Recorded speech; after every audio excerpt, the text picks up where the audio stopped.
see where Queensland fruit flies overwinter and at what stages they compete and when they come to life, so we can actually target them earlier in the season rather than when they're at a higher rate coming out during the summer and spring seasons.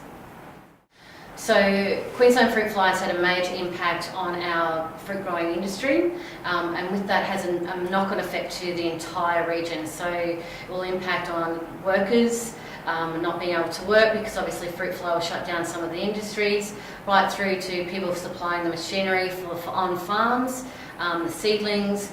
So it has a major economic impact on our entire region, right from the growers right through to supply, production, wholesale and into consumers at the end of the day as well, because if there's no fruit costs go up and therefore you'll have a major impact across the board.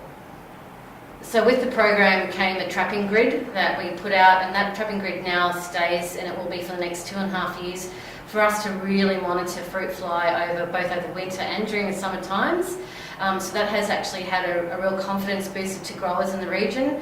So from that perspective, we know where fruit fly is starting to target, and so we can get into that straight away. As well as then hopefully too with industry, it allows us to maybe for an economic benefit to export and produce fruit going out overseas.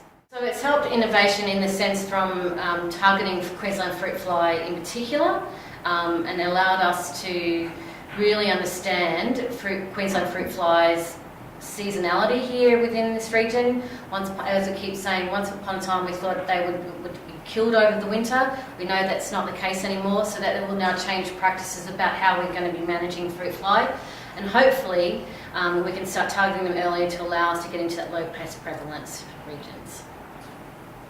As part of our program, our scientist, Andrew Jessup, came down and took fruit that was on the ground from around here that looked like it had a larvae in it, took it back and incubated that larvae in the same conditions that were along here, with the temperatures, which then allowed him to actually sort of see that development of the pupae right through to the adult. So we know we've got hotspot information that comes from a database that we didn't even know existed. So that was really quite good for us.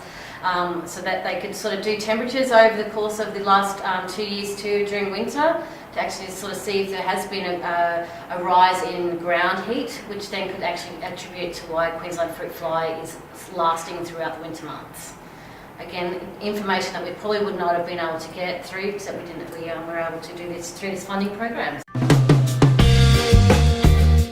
I'm Celeste Brockwell. I am working on the Queensland Fruit Fly Projects program with Woomera Shire Council.